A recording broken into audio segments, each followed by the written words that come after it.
Halo,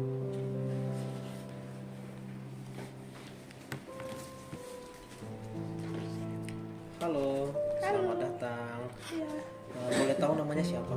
nama saya Lili. Oh, Lili. Lili umurnya berapa, Lili? 28 tahun. Oh, 28 tahun. Lili, perkenalkan saya Iman Abdillah. Saya di sini sebagai psikolog. Iya. Jadi, saya senang Lili sudah ada datang ke sini.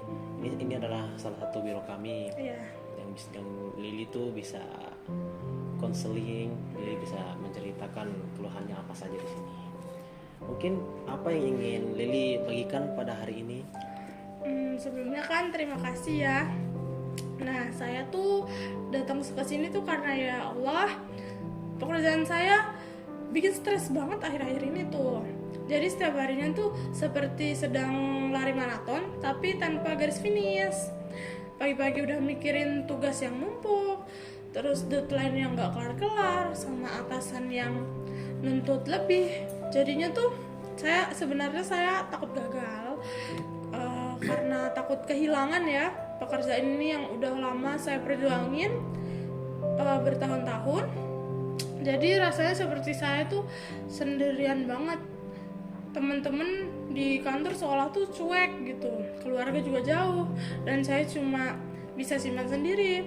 Maka malamnya tuh kayak jadi susah tidur, abis tuh pikiran saya muter-muter. Besoknya capek, tapi harus pura-pura kuat gitu. Jadi saya nggak tahu harus gimana lagi.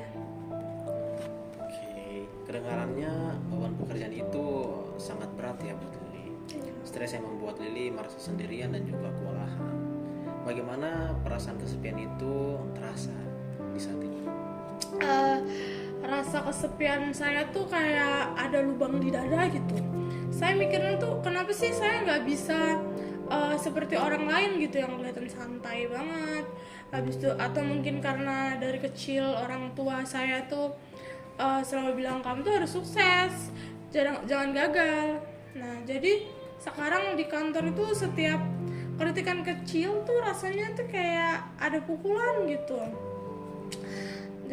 Saya marah, jadinya tuh saya marah sama diri sendiri karena nggak bisa handle, tapi juga marah pada sistem yang nggak adil ya kan. Abis itu kadang saya pengen nangis di meja kerja, tapi nahan karena takut dianggap lemah gitu. Jadi saya capeknya tuh pura-pura, tapi kalau jujur saya nggak tahu mau mulai dari mana untuk berubah ini. Oke, saya mendengar kelelahan emosional yang dalam sampai marah pada diri Lili sendiri, dan sampai rasa takut dihakimi dan juga keinginan untuk jujur. Itu pasti sulit. Apa yang mungkin muncul ketika Lili bicara tentang keinginan untuk berubah itu?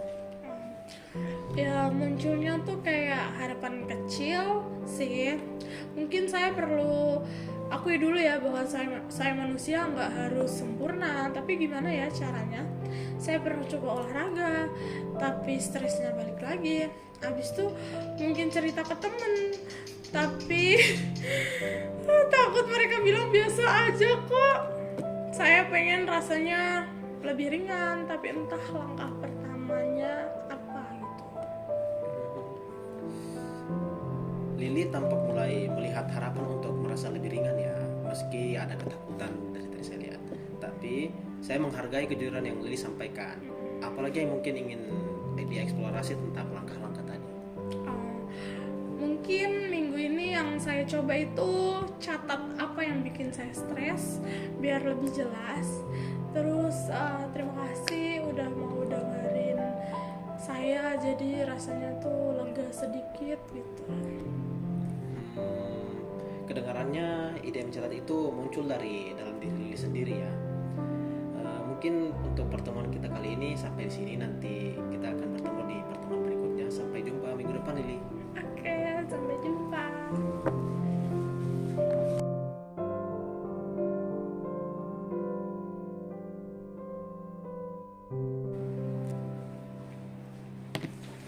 Oh, hai. Udah Hai. lama tidak bertemu kembali ya akhirnya. Gimana kabarnya, Lili? Alhamdulillah sih baik. Terus gimana dari hasil journaling yang kemarin udah coba Lili kerjakan tuh? hasil jurnal yang kemarin tuh alhamdulillah stres saya udah agak berkurang ya. Oke. Terus karena metode yang baru itu yang saya idein, habis itu insomnianya saya agak berkurang alhamdulillah. Jadi dari cara ini tuh alhamdulillah jadi efektif, lumayan efektif untuk saya gitu. Oke, baik. Jadi ternyata dari hasil yang kemarin Yuli udah idekan itu ternyata efektif ya. Iya. Menarik. Berarti setelah ini kira-kira apa yang ingin Yuli lakukan gitu? Setelah ini tuh kurang lebihnya ya saya pengen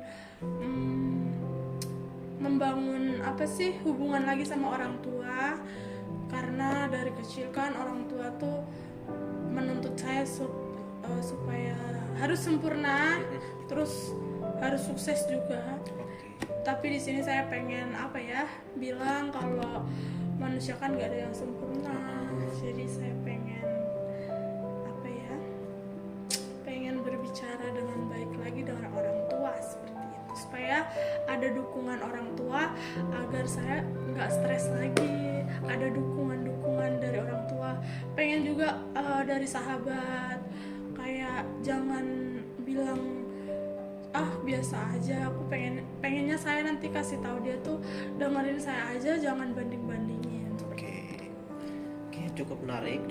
Jadi nanti setelah ini mungkin Lili boleh tuh untuk coba jalin hubungan kembali dengan keluarga dan juga teman tadi. Iya. Oke, nanti sampai jumpa di pertemuan berikutnya. Nanti kita bertemu lagi di tempat ini ya, Lili. Oke. Dadah. Oke, dah.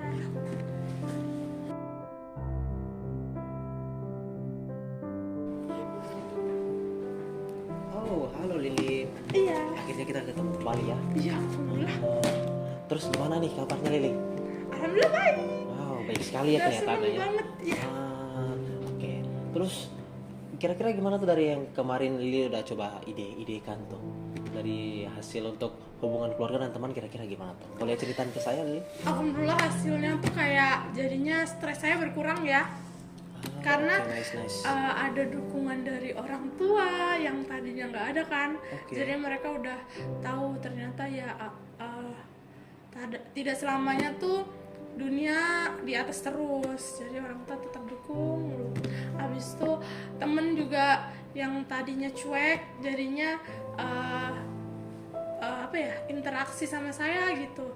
Jadi kayak mau ke sana sini atau ada tugas-tugas yang numpuk dari atasan itu kita saling membantu sama temen, alhamdulillah. Terus insomnia saya juga karena dari udah merasa bahagia dapat dukungan, insomnia saya tuh jadinya berkurang banget. Saya udah tidurnya lebih awal, jadinya hidup udah tertata rapi lagi, sesuai aturan. Alhamdulillah dari situ saya udah merasa seneng banget deh. Oke, berarti dari semua yang Lili ide-idekan kemarin itu ternyata semua efektif dan ternyata bermanfaat sekali untuk Lili ya. Ternyata sangat bermanfaat. Oke, jadi mungkin kira-kira setelah ini apa yang mungkin Lili ingin lakukan?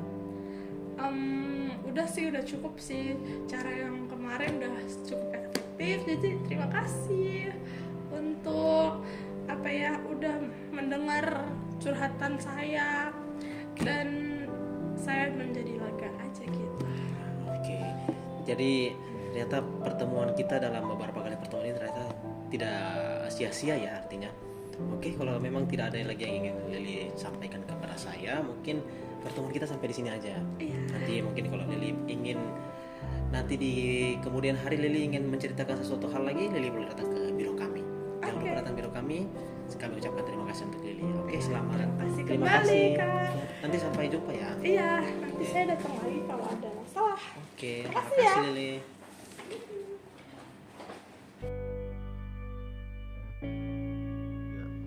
Jadi tadi ada klien bernama Lili, usianya itu sekitar 28 tahun. Nah, dia itu adalah seorang pekerja. Nah, pada pertemuan pertama yang dikeluhkan ialah permasalahan di kantor dengan teman dan juga atasannya. Nah, di mana temannya itu tidak atau jarang mensupport dia dan juga atasannya ya pasti selalu marah-marah. kemudian juga permasalahan dengan orang tuanya yang dia ternyata itu selama ini dari kecil selalu dituntut untuk menjadi anak yang harus sempurna seperti itu. Nah, dari permasalahan itu, klien Lily ini menjadi merasa terbebani sehingga menyebabkan ia stres dan mengalami insomnia. Nah, kemudian setelah berbicara dengan konselor, Lily memutuskan untuk membuat journaling di mana dia akan mencatat emosi-emosi yang dia rasakan selama beberapa minggu ke depan. Nah, jadi di pertemuan ketiga ini, klien Lily menyampaikan bahwa metode journalingnya itu sudah cukup efektif untuk mengatasi insomnia-nya. Nah, kemudian konselor bertanya kepada Lily, apa lagi sih yang ingin ia selesaikan terkait permasalahannya. Nah, klien Lily ini mengatakan bahwa ia ingin memperbaiki hubungannya dengan orang tua dan juga pertemanannya, yang mana seperti di pertemuan pertama, klien Lily menyampaikan bahwa ia cukup atau sangat terenggang dengan orang tuanya seperti itu. Nah, jadi di pertemuan ketiga ini kita bisa melihat bahwa konselor itu sudah menerapkan metode-metode yang ada di client center terapi. Yang pertama yaitu aktualisasi diri, di mana Lily ini sudah merasakan bahwa dirinya sudah menjadi lebih baik dari sebelumnya, tidur sudah teratur, hubungan dengan pertemanannya sudah baik, terus hubungan dengan keluarganya juga sudah baik. Jadi dia merasakan ada motivasi intrinsik seperti itu. Terus empati juga, konselor tadi menunjukkan bahwa tidak menghakimi, terus memvalidasi emosi dari klien. Nah, setelah itu yang terakhir ialah penerimaan tanpa syarat. Nah, konselor tadi menunjukkan bahwa ia tidak